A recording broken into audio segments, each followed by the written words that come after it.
पाकुड़ कस्तूरबा गांधी आवासीय बालिका विद्यालय में छात्राएं धरने पर बैठ गई हैं। विद्यालय में अच्छे पठन पाठन, बिजली पानी और शिक्षकों की कमी के कारण छात्राएं धरना पर हैं। छात्राओं ने उपायुक्त पाकुड़ को खुद आकर मामले की जांच करने की मांग की है। वहीं सड़क जाम की खबर मिलते ही जिला शिक्षा अधीक्षक मुकुल राज, विद्यालय की प्रभारी सबनम तबस्सुम ने पहुंचकर छात्राओं को आश्वासन दिया, जिसके बाद धरना समाप्त हुआ। झारखंड बीजेपी के नेताओं ने पीएफआई के खिलाफ कार्रवाई को सही ठहराया और कहा कि कानूनी कार्रवाई चल रही है, कानून अपना काम करेगा। फिलहाल इस मामले में कुछ भी बोलना जायज नहीं होगा। कांग्रेस प्रवक्ता राकेश सिन्हा ने कहा कि कांग्रेस कभी भी सांप्रदायिक ताकतों के साथ नहीं रही है।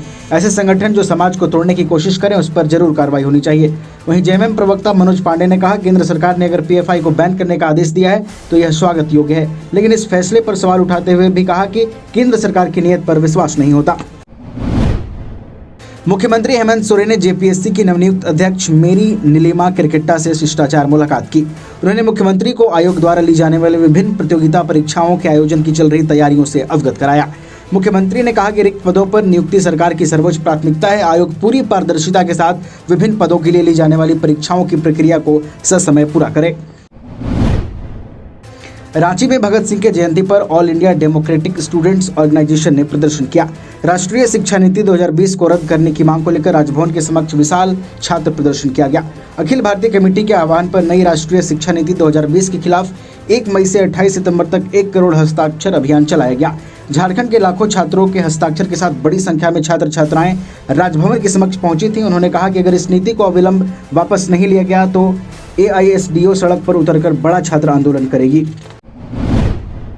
हजारीबाग में दुर्गा पूजा को लेकर जिला प्रशासन ने शांति समिति की बैठक का आयोजन किया। जिले के तमाम दुर्गा पूजा समिति और शांति समिति के लोगों के साथ BDO, CO, थाना प्रभारी भी मौजूद रहे। बैठक की अध्यक्षता DC नैन्सी सहाय ने की। दुर्गा पूजा समितियों से पूजा के दौरान होने वाली समस्याओं को समझा, साथ ही संबंधित विभाग को इसका निदान करने को कहा। वहीं SP मनोज रतन चौथे ने कहा कि विसर्जन में DJ पर पाबंदी रहेगी। DJ सिर्फ पंडाल में ही बजेंगे, विसर्जन जुलूस में नहीं। पलामू में झारखंड सरकार के नियम कानून से अलग हटकर सरकार के गाइडलाइन का उल्लंघन हो रहा है। जिले के छतरपुर एक सरकारी स्कूल ऐसा है जहां यहां बच्चे हाथ जोड़कर नहीं बल्कि हाथ मोड़कर प्रार्थना करते हैं। तस्वीरें वायरल हुई तो न्यूज़ बाइस्कोप ने इस गंभीर मामले की पड़ताल की। सरकारी अधिकारी ने जांच कर मामले की कार्रवाई करने की बात कही है। पलामू के विश्रामपुर प्रखंड के डेहरिया मध्य विद्यालय में शुक्रवार छुट्टी और रविवार को स्कूल खुलने का सिलसिला लंबे अरसे से चला आ रहा था, लेकिन सरकारी आदेश के बाद जब रविवार छुट्टी और शुक्रवार खुलने का सिलसिला आरंभ हुआ तो ग्रामीणों ने सरकारी आदेश का सरेआम उल्लंघन करते हुए शुक्रवार को बच्चों को स्कूल भेजना ही बंद कर दिया। इस बारे में पूछे जाने पर विद्यालय के प्राचार्य भी खुद को लाचार बता रहे हैं। वहीं ग्रामीण भी अपनी जिद पर अड़े हैं, लेकिन इन सब के बीच नुकसान छात्रों को उठाना पड़ रहा है, जिनकी पढ़ाई भी प्रभावित हो रही है। निरसा के MPL OP क्षेत्र अंतर्गत पुरनी मोड़ में झामुमो के बैनर तले झामुमो केंद्रीय कार्यकारिणी सदस्य अशोक मंडल के नेतृत्व में विशाल जनसभा का आयोजन किया गया। स्थानीय बेरोजगार युवा और सैकड़ों की संख्या में महिलाएं कार्यक्रम में शामिल हुई। इस दौरान झामुमो नेता अशोक मंडल पूर्व विधायक अरूप चटर्जी पर जमकर बरसे। उन्होंने कहा कि यहाँ के विस्थापितों को रोजगार और नियोजन के नाम पर ठगा गया है। बोकारो के DC और SP ने कंट्रोल रूम के जीर्णोद्धार के बाद कंट्रोल रूम का फीता काटा। इस दौरान उप विकास आयुक्त समेत कई पदाधिकारी मौजूद रहे। कंट्रोल रूम को पूरी तरह से सुसज्जित किया गया है, जिसमें DC और SP के बैठने के लिए संयुक्त कार्यालय भी बनाया गया है।